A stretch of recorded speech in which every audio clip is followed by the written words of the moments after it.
저번에 했으니까 나 한 번 더 하죠. 그래요. 오늘 읽었던 본문의 말씀, 로마서 14장 13절 바로 위에 이러므로 우리 각인이 자기 일을 하나님께 직구하리라. 지난번 기억이 나십니까? 다시 말하면은 심판대 앞에 선다라고 할 때에 이미 하나님이 먼저 심판을 하시기 전에 네가 어떻게 살았느냐라고 물어보시기 전에 어떤 면에서는 우리 스스로 하나님 앞에서 낱낱이 직구를 해야 된다. 이 직구라고 하는 단어는 어떤 의미가 있느냐면요. 꼭 그 빚진 사람이 주인 앞에서 빚을 다 이렇게 체크해가지고 회계 정산하는 거 있죠. 그 의미가 이 직구라는 단어 뜻에 있다고 합니다. 그러니 어떤 면에서는 우리의 인생이라는 삶의 존재가 사실 우리도 이 땅에서도 비즈니스를 하려고 하면 얼마나 열심히 하고 계산을 뽑고 어떻게 하면 이익이 남고 어떻게 하면 손실이 생기고 그러면 남은 거는 어떻게 처리하고 뭐 온갖 아이디어를 쓰지 않습니까? 근데 뜻밖에도 하나님은 너희의 삶 자체가 내가 말한 그 선한 일을 위하여 어떤 비즈니스를 했으며 어떤 이문을 남겼으며 어떻게 땡처리를 했는지를 보겠다라는 겁니다. 그래서 성경에 여러분 읽어보시면 달란트 비유가 바로 그것 때문에 나온 것입니다. 달란트를 다 주고 맡기고 떠나갔다. 그리고 뭐라고 말씀합니까? 비즈니스 해라. 이문을 남겨라. 그렇죠? 그러니까 비즈니스를 남겨라라고 했을 때 얼핏 보면은 무슨 세상 비즈니스를 해라 이런 뜻으로 생각하는 사람도 있겠지만 실상은 세상 비즈니스를 해라는 게 아닙니다. 다시 말하면 하나님의 사람들은 하나님의 일 때문에 이 땅에 온 존재들이기 때문에 언젠가 하나님은 세상 일은 세상 사람들에게 맡겨라. 사람의 아들들에게 맡겨라. 너희들은 하나님의 자녀들이라.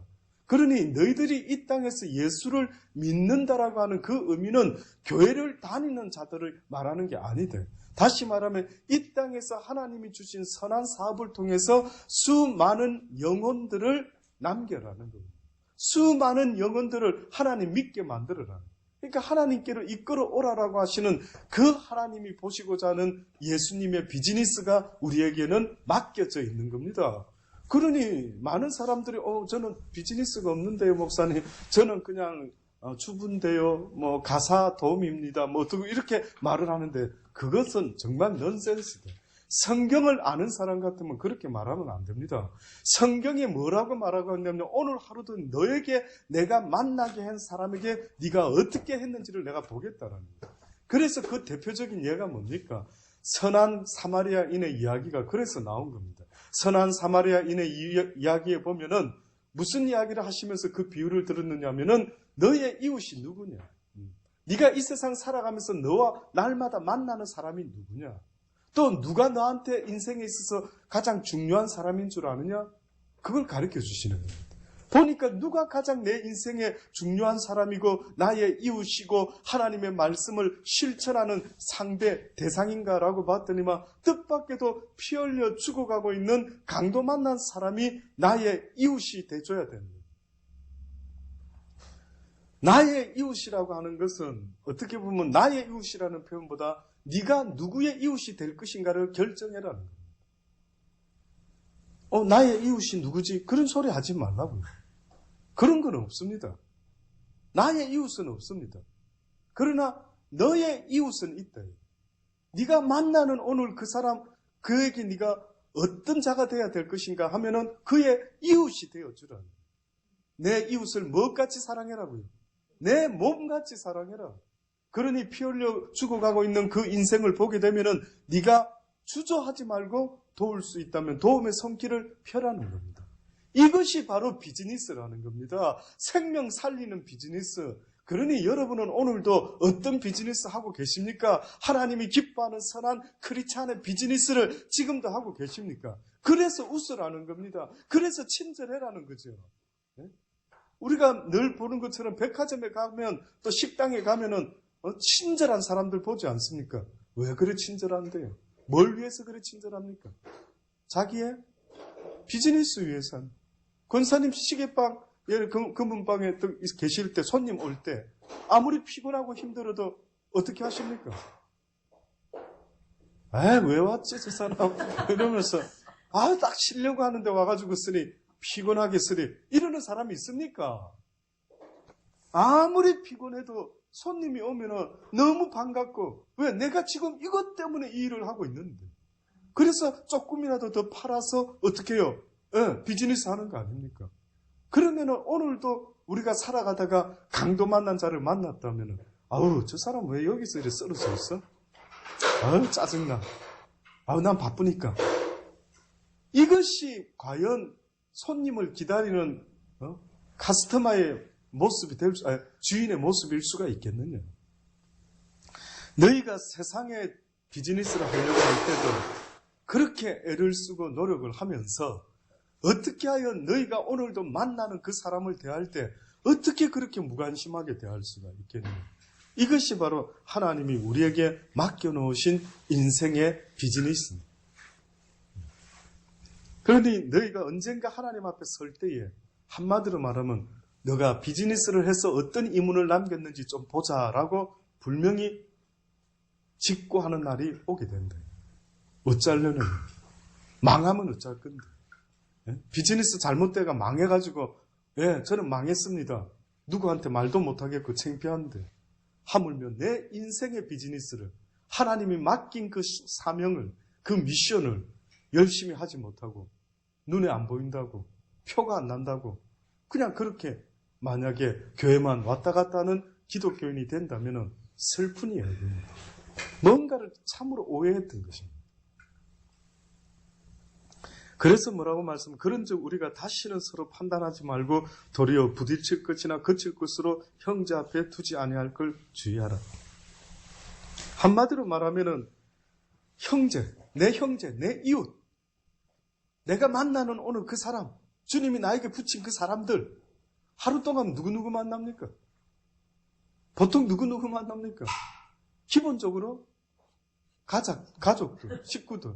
그 다음에 오늘 세탁소 갔으면 세탁소 주인 아저씨, 교회 왔으면 교회 식구들, 쇼핑센터 갔으면 점원들, 그 카운터 보는 사람들. 몇 안 됩니다. 어떻게 보면. 그들에게 과연 생각해 보신 적 있습니까? 혹시나 그들을 의식하면서 내가 좀 깔끔하게 해서 그들에게 나중에 그들이 어머 저 사람 크리스찬이었구나. 어머 예수 믿는. 혹시나 그렇게 나중에 알게 되더라도 오해가 없도록 아주 좀 깔끔한 모습으로 친절하게 더 활짝 웃으면서 부드럽게 온유함으로 애를 써봤느냐 이거죠. 함부로 대하지 마십시오. 결코 내가 오늘 하루도 만나는 그 사람은 어떻게 보면 하나님이 나에게 만나게 해주신 특별한 사람들인데 내가 아무리 만나고 싶어도 못 만나는 사람이 태반인데 오늘도 내가 내 삶 속에 만날 수 있는 그 사람들 얼마나 귀한 사람들입니까? 그들한테 먼저 잘해라는 겁니다. 무슨 아굴골짝 빈들에 선교하러 가고 전도하러 다니겠다라고 그런 소리 하지 말고 먼저 너와 네 가정과 네 이웃들에게 하나님은 선한 이웃이 되어 주어라는 겁니다. 그래서 오늘 바울은 뭐라고 그 핵심적인 어떤 주제를 가지고 이야기하는데 그 핵심적인 주제가 뭐냐면 15절에 보니 식물을 인하여 내 형제가 근심하게 되면 이는 내가 사랑으로 행치 아니함이라. 여기 지금 계속 식물 이야기를 하는 게 뭐 때문이냐면 그 당시 때의 신앙인들 사이에 어떤 게 가장 큰 이슈가 됐느냐면은 우상 제물의 음식을 먹어도 되느냐 먹지 말아야 되느냐 이걸 가지고 굉장히 믿음의 척도를 판단한 겁니다. 어떻게 보면 오늘 우리 시대도 똑같을 겁니다. 새벽기도 나오냐 안 나오냐 수요 금요 나오냐 안 나오냐로 그 사람의 믿음을 척도를 측정하던 거 있지 않습니까?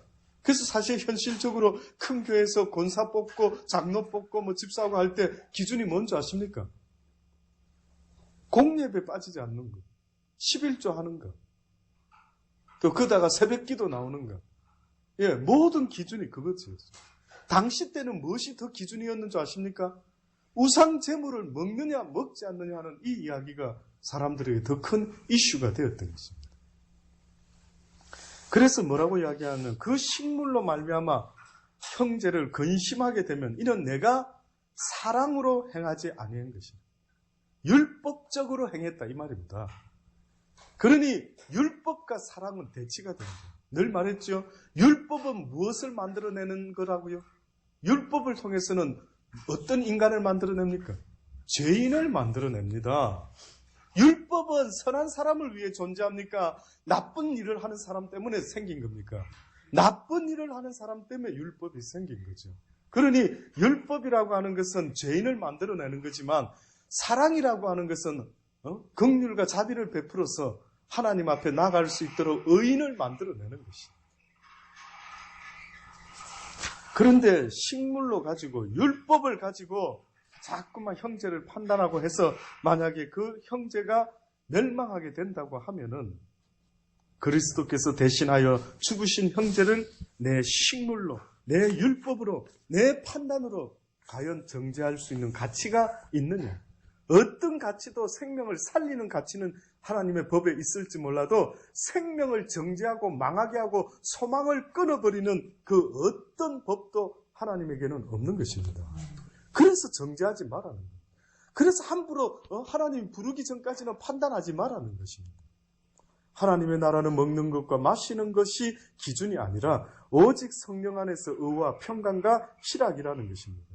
그 성령 안에서 뭐라고요? 의와 평강과 희락. 또다시 말하면 하나님의 말씀 안에서 의와 평강과 희락. 또다시 말하면 의라고 하는 것은 먼저 그 나라와 그 의를 구하라 할 때 어떤 의미가 있는 줄 아십니까?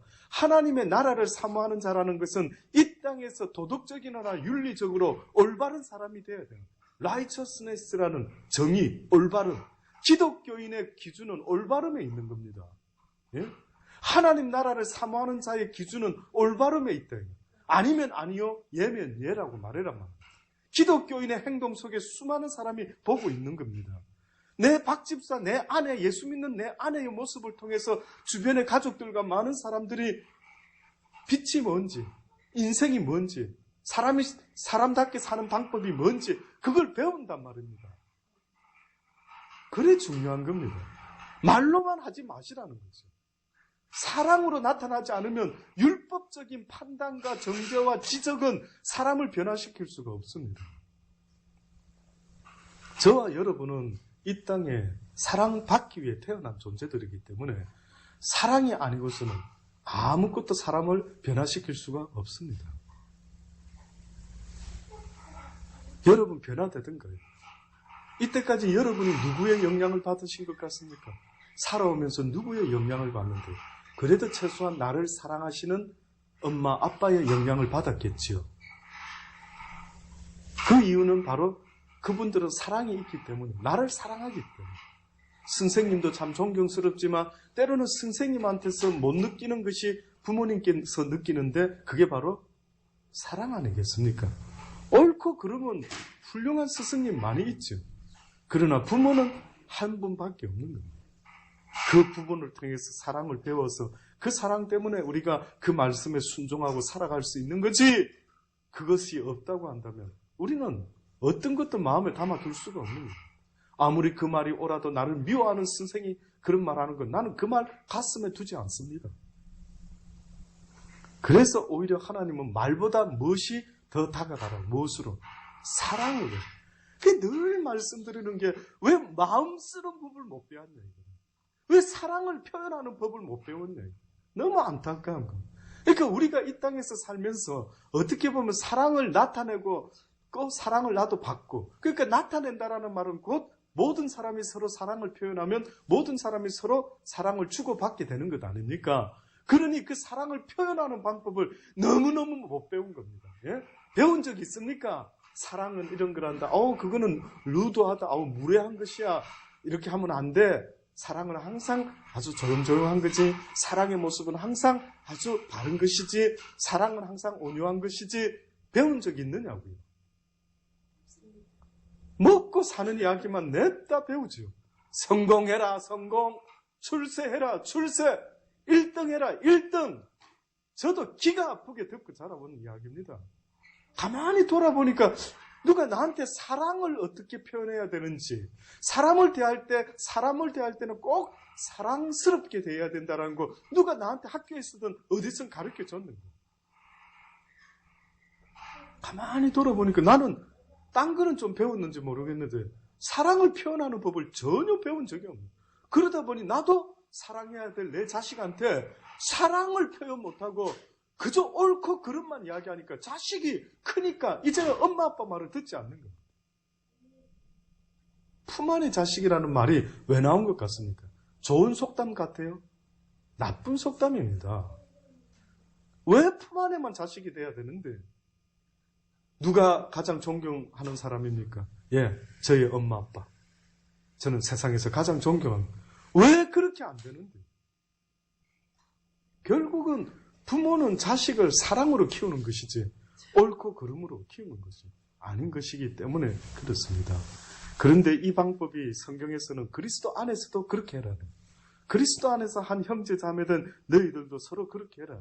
이러므로 우리가 화평의 일과 서로 덕을 세우는 일을 힘쓰나니 식물을 인하여 하나님의 사업을 무너지게 말라. 식물을 인하여 하나님의 사업을 무너지게 하지 말아라. 무슨 말입니까? 식물 때문에 한 영혼이라도 걸림돌이 되고 그에게 낙심을 주고 실족시켜버리면 하나님의 사업은 망하게 되는 사업입니다. 그러니 하나님 사업은 결국 뭐라고요? 한 영혼을 살리는 겁니다. 힘을 주는 겁니다. 용기를 주는 겁니다. 왜 그런 기도 좀 하지요? 좀 하시기 바랍니다. 주여, 우리 물된 동산교회에 속해 있는 이들이 이제는 주님 보실 때 너희가 사랑이 뭔지 배웠구나. 너희가 생명이 얼마나 귀한지를 이제 배웠구나. 예, 주여, 이제 깨달았습니다. 이제 내게 한 소망이 생겼으니 이제는 우리에게 전도의 문을 열어주소서. 선한 사업을 할 수 있도록 우리에게 이 땅에 필요로 하는 모든 자본을 다 붙여 주옵소서라고.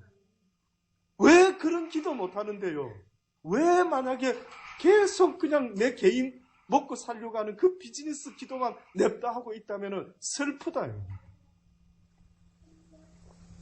이제는 내 모든 비즈니스도 바로 하나님의 선한 사업을 위한 그런 비즈니스의 의미 그 외에는 없습니다, 아버지.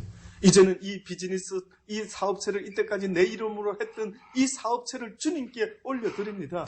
주님이 주인 되셔서 나는 그저 종업원만 되겠습니다. 아버지 지혜 주세요. 아버지께서 아이디어를 주세요. 사람의 마음을 움직이게 해주세요. 이런 마음을 가진 사람한테는 하나님이 붙여줄 수밖에 없는 겁니다. 이제야 네가 알았구나. 그러면 그 사업이 뜻밖에도 내가 하려고 애쓸 때는 늘 그저 힘들 뿐이었는데 어느 날 주님께 올려드리고 나니까 갑자기 사람들이 붙고 이상하게 물질이 막 붙는 것. 이것이 바로 하나님의 사람들이 살아가는 방법인 것입니다. 돈이 우리를 붙는 게 쉽겠습니까? 우리가 돈을 쫓아가는 게 쉽겠습니까? 저는 돈이 나를 붙는 게 쉽다 봅니다. 내가 돈 쫓아가니까 너무 어렵대. 인정하십니까? 너무 어렵더라고요. 주님이 붙여주면 너무 수월하죠. 그냥 눈먼도 후 붙여주면 그냥 막 갑자기 지나가다가 웬 막 금덩어리도 줄 수 있고. 예. 하나님이 하시고자 하면 너무 쉬운데 내가 하려고 하니까 너무너무 고생스러운 겁니다. 그러니 하나님이 뭐라 말씀합니까? 아유 인생들아 먼저 그 나라와 그 을을 구하기만 해라고 내가 그렇게 말해주는데 너희는 오히려 먼저 구할 것을 구하지 아니하고 내가 더하여 주는 그것을 붙잡고 그저 날마다 달라고 그렇게만 기도하고 있으니 참으로 안타깝더라고요. 식물을 인하여 하나님의 사업을 무너지게 합니다. 만물이 다 정하되 끓이김으로 먹는 사람에게는 악하니라. 고기도 먹지 아니하고 포도주도 마시지 아니하고 무엇이든지 너의 형제로 끓이끼게 하는 일을 아니함이 아름답다.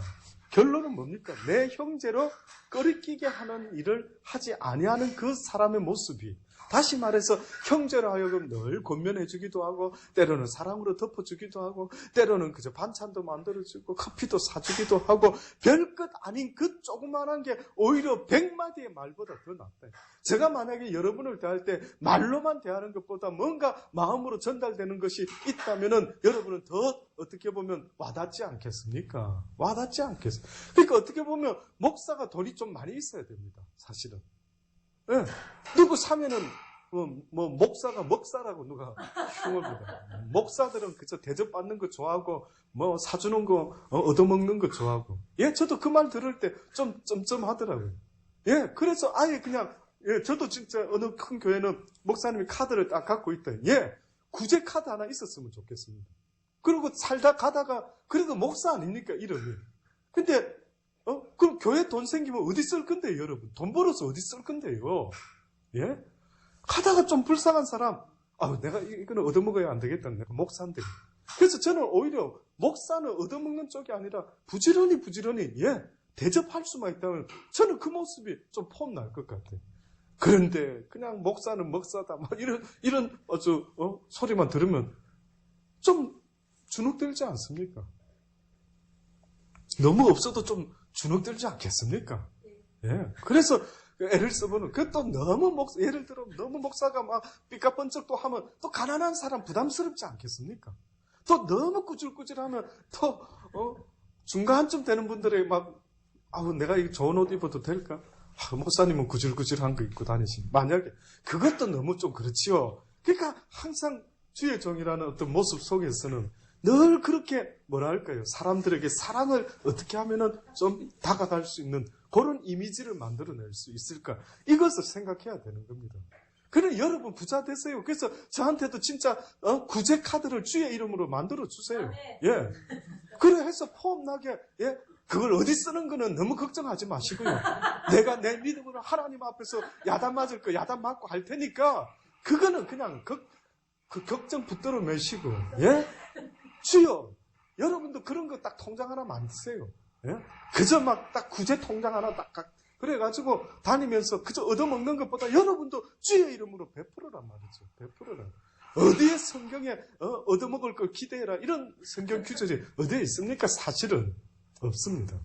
콩 한 조각이라도 하나님은 베푸는 자가 되어라고 말씀을, 베푸는 자가 복되다고 했지, 받는 자보다 주는 자가 복되도다라고. 사랑은 주는 것이래. 사랑은 남을 나보다 낮게 여기는 것이라고 분명히 말씀하지 않았습니다. 로마서 2장에 보십시오.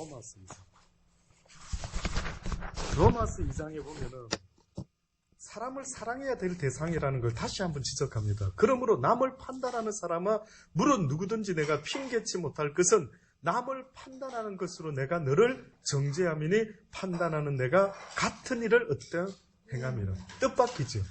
선과 악으로 누군가를 판단했는데 지금 뭐라고 말씀하냐면, 형제를 나쁜 쪽으로 판단하고 정죄하는 자는 네 속에 네가 바로 그런 자기 때문에 그렇게 나쁘게 본다.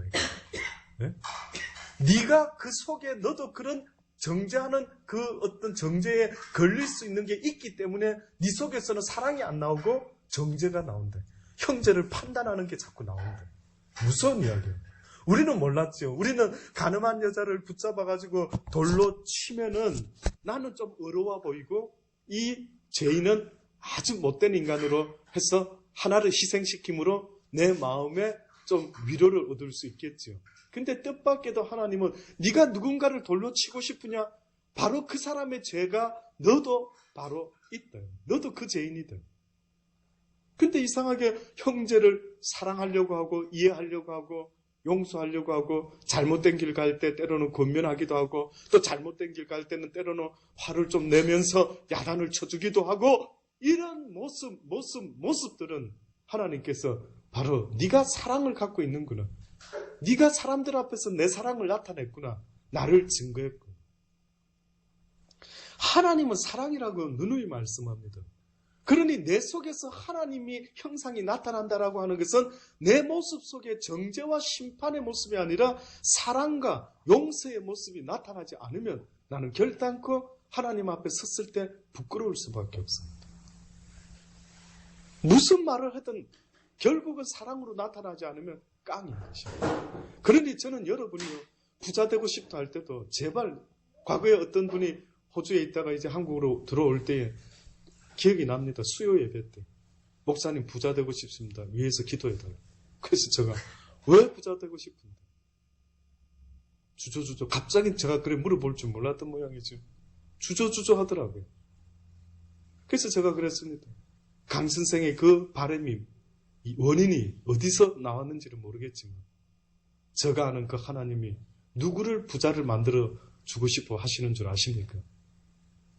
살아가다가 어느 날 문득 가난하고 배고픈 사람을 봤을 때, 아버지요, 저들에게 복음을 전할 수 있으면 좋겠는데 그런데 저들에게는 먼저 필요한 게 음식 같습니다.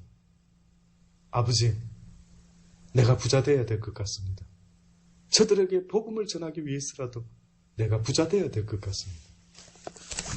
혹시 그렇게 생각했기 때문에 부자 되고 싶으십니까? 저 물어봤죠. 그런 마음이 있을 때까지, 그런 마음을 가질 때까지 저는 오히려 부자 되지 않기를 주의 이름으로 기도할 것입니다. 오히려 그 준비되지 않은 자가 부자가 되면 자기를 망하게 하는 것입니다. 그래서 이런 기도 제목이 바로 거룩한 자의 기도 제목이 돼요. 그래서 주님이 네가 이제 내 마음을 가졌구나. 네가 이제 내 말을 가슴에 품었구나. 이제 네가 먼저 무엇이든지 구하라. 그러면 내가 이루리라. 네가 먼저 풀면 하늘에서도 풀 것이요. 네가 먼저 땅에서 풀면은 또한 내가 땅에서도 다 풀 것이라. 먼저 네다. 이제는 네가 먼저 시행해라. 왜? 네가 내 사랑을 가졌기 때문에 이제는 네가 구하는 모든 것은 다 너를 위함이 아니라 바로 내 이웃을 위함인 것을 내가 아노라.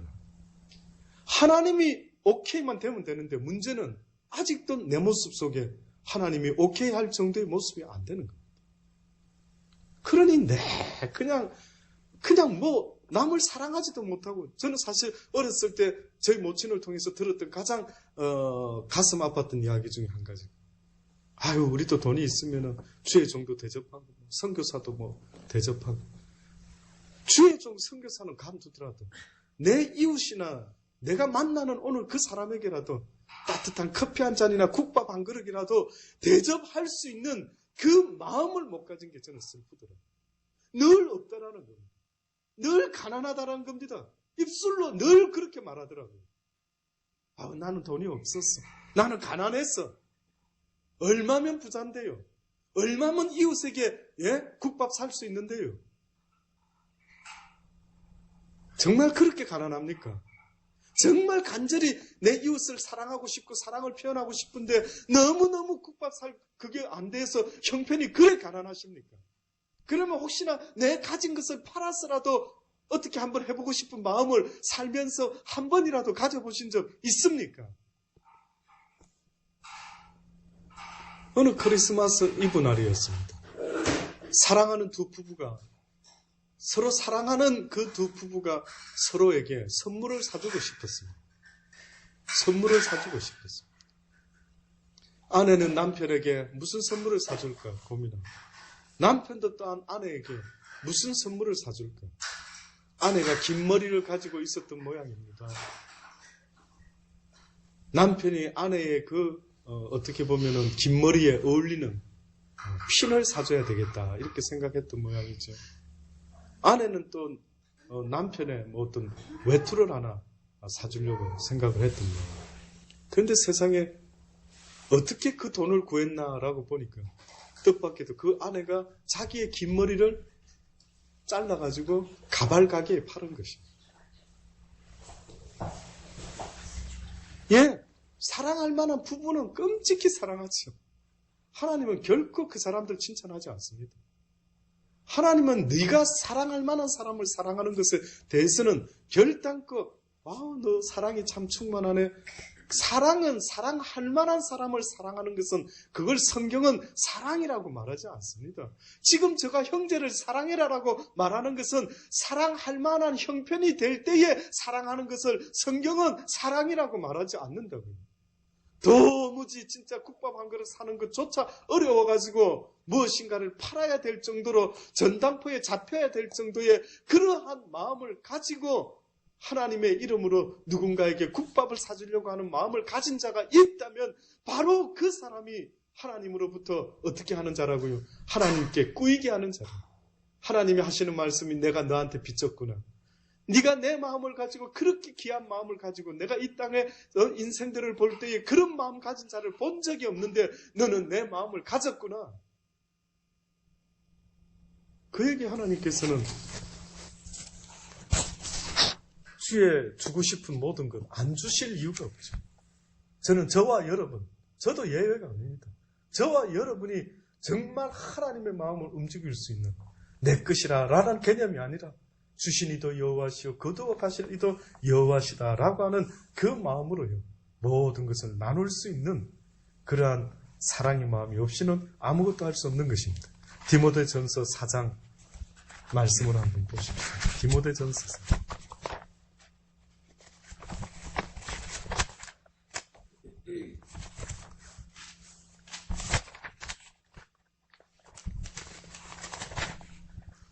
디모데전서 4장 1절에는 그 식물과 관계되는 또 다른 구체적인 말씀을 하고 있습니다. 4장 1절로 보면은요. 그러나 성령이 밝히 말씀하시기를 후일에 어떤 사람들이 믿음에서 떠나 미혹해하는 영과 귀신의 가르침을 쫓으리라. 믿음에서 떠나, 잘 들으셔야 됩니다. 믿음에서 떠나 미혹해하는 영과 귀신의 가르침을 쫓으리라. 자기 양심이 화인 맞아서 외식함으로 거짓말하는 자들이라. 외식함으로 거짓말하는 자들이라.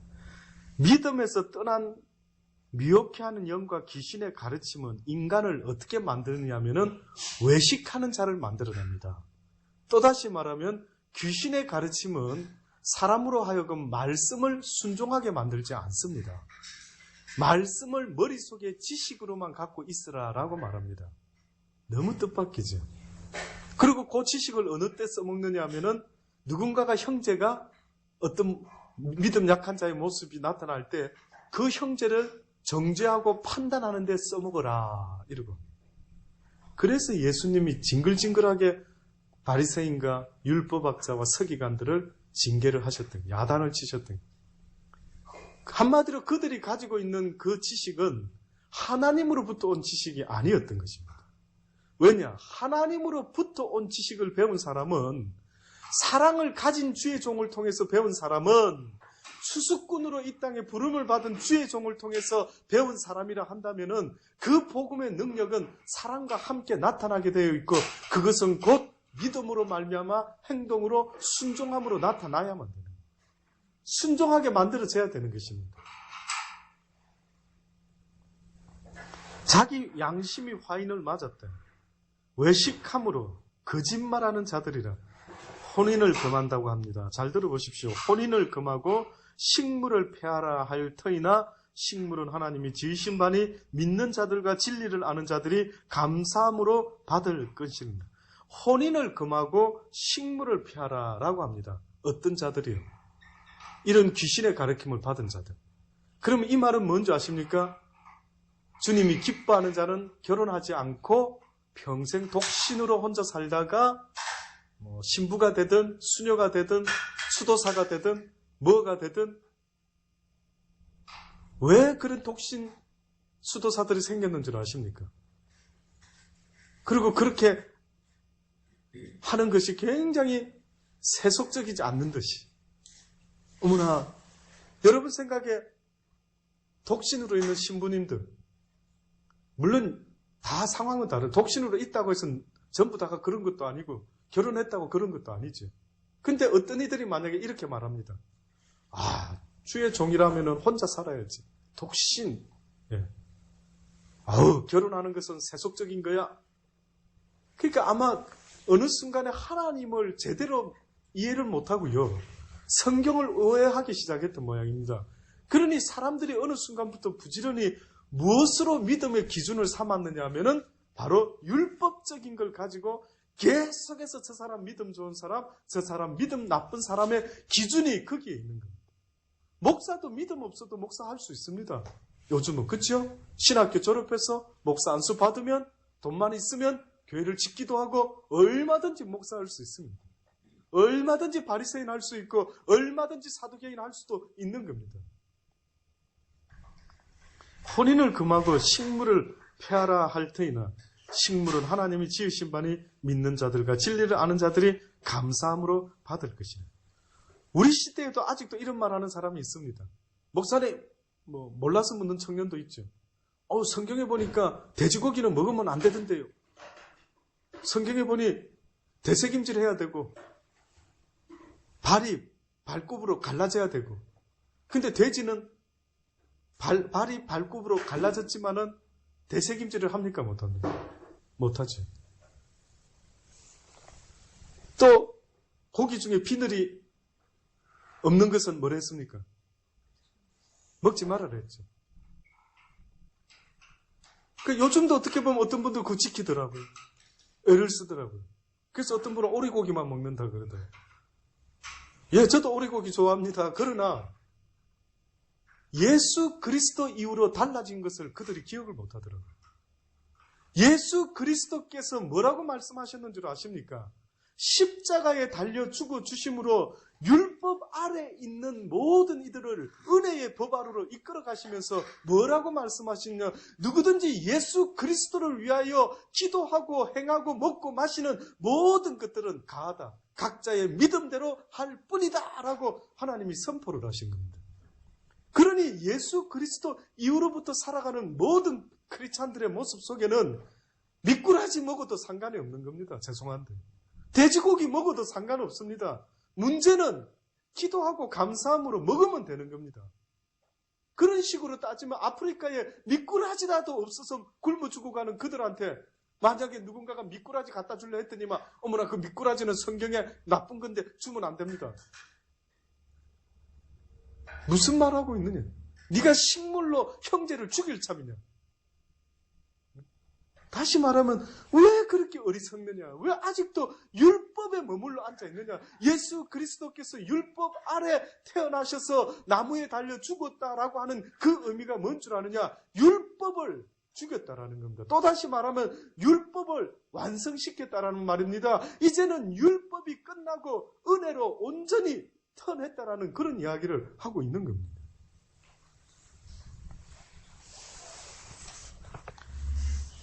그러니 하나님의 지으신 모든 것이 선함에 감사함으로 받으면 어떻다고요? 버릴 것이 없나니. 감사함으로 받으면 뭐든지 각자 믿음대로 해라. 저도 선지국밥 옛날에는 한 번씩 먹었습니다. 콩나물. 근데 성경을 보다가 피채로 먹지 마라 이런 게 있지 않습니까? 그래서 그냥 저 믿음으로는요. 어느 순간부터 선지국밥을 잘 안 먹습니다.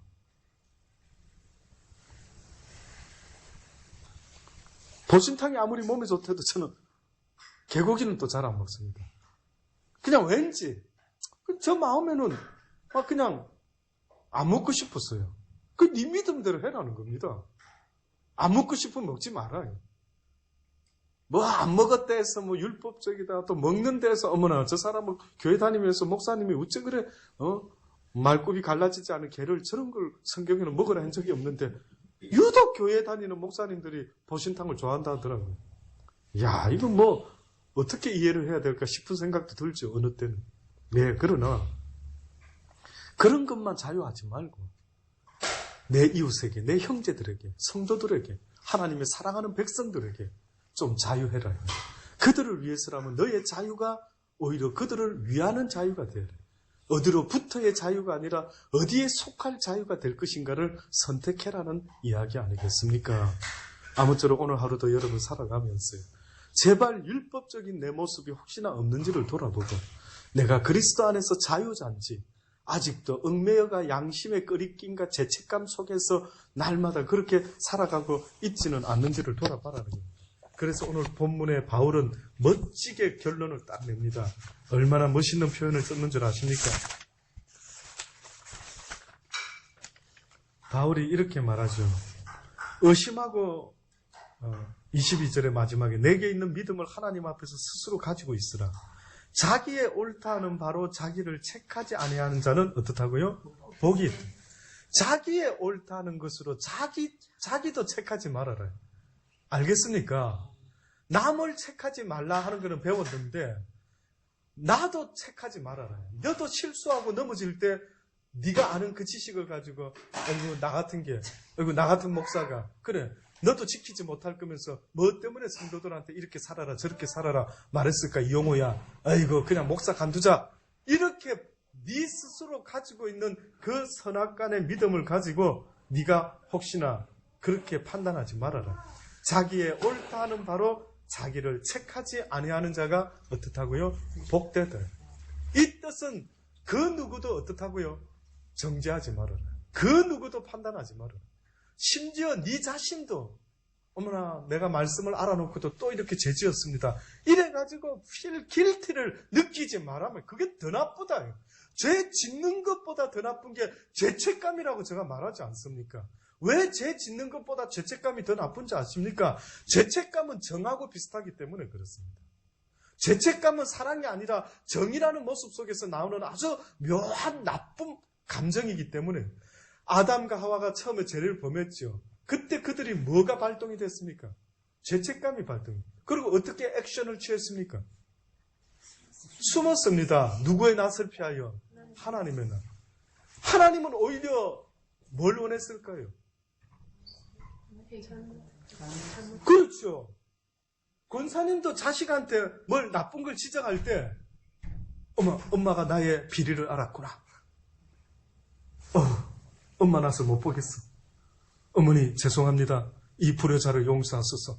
어머니의 얼굴을 뵐 낯이 없습니다. 이러고 자식이 숨어버렸어요. 원하는 밥입니까? 희한한 일이 생긴 거예요. 희한한 일이 생긴 거예요. 부모가 자식에게 원하는 것은 어떻게 보면은 그렇게 정죄해서 나를 피해라는 것이 아니라, 그 죄책감을 가지고 피해라는 것이 아니라, 어머니, 아버지 죄송해요. 용서해 주세요. 이런 관계를 만들어내자라는 겁니다. 그러니 바울이 마지막으로 우리에게 권면하는 것은 내게 있는 믿음을 하나님 앞에서 스스로 가지고 있어라.